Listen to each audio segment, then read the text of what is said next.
தற்போது கிடைத்த அண்மை செய்தி. குற்றாலம் ஐந்தருவியில் முழு கடையடைப்பு.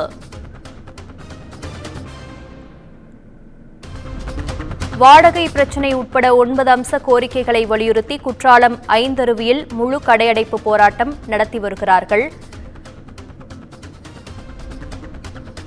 இதுகுறித்த கூடுதல் விவரங்களை எமது செய்தியாளர் விமலவேலன் வழங்க கேட்கலாம். வணக்கம் விமலவேலன், இது குறித்த கூடுதல் விவரம் என்ன? வணக்கம் சுகன்யா.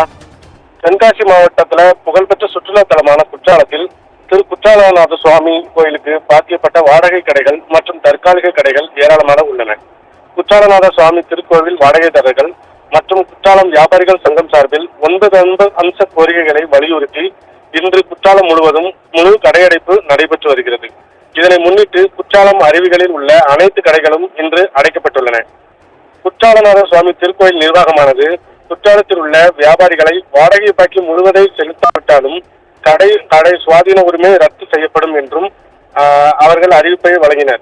மேலும் இந்த அறிவிப்பையும் வாரிசுதாரர்களையும் வாடகைதாரர்களாக ஏற்றுக்கொள்ள வேண்டும், அவர்களுக்கும் பெயர் மாற்றம் செய்து கொடுக்க வேண்டும் என்றும் 2020 வாடகைதாரர்களுக்கு பெயர் மாற்றம் செய்யலாம் என்ற அரசின் அறிவிப்பின்படி பெயர் மாற்றம் செய்து கொடுக்க வேண்டும் என்றும் 2022 புதிய வாடகை நிர்ணயம் செய்யாமல் இருக்கும் பொழுது புதிய வாடகை என்ற பெயரில் அதிகமாக நிர்ணயம் செய்வதை ரத்து செய்ய வேண்டும் என்றும் 1/7/2016 முதல் கலைஞர் கொண்டு வந்த 456 சட்டத்தின்படி வாடகை நிர்ணயம் செய்ய வேண்டும் என்றும் கொரோனா காலங்களில் கடைகள் திறக்கப்படாததால் 1 வருட வாடகையை தள்ளுபடி செய்ய வேண்டும் உள்ளிட்ட 9 அம்ச கோரிக்கைகளை வலியுறுத்தி இன்று குற்றாலத்தில் முழு கடையடைப்பு செய்துள்ளனர்.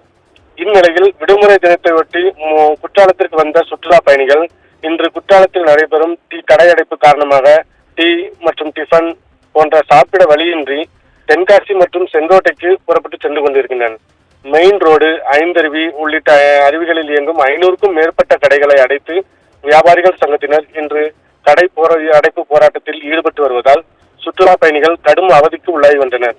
இந்த கடையெடுப்பு காரணமாக குற்றாலத்தில் இன்று ஒரு நாள் மட்டும் சுமார் 10 கோடி அளவில் வர்த்தகம் பாதிக்கப்பட்டுள்ளதாக கூறப்படுகிறது. சுகன்யா, உங்கள் விவரங்களுக்கு நன்றி விமலவேலன்.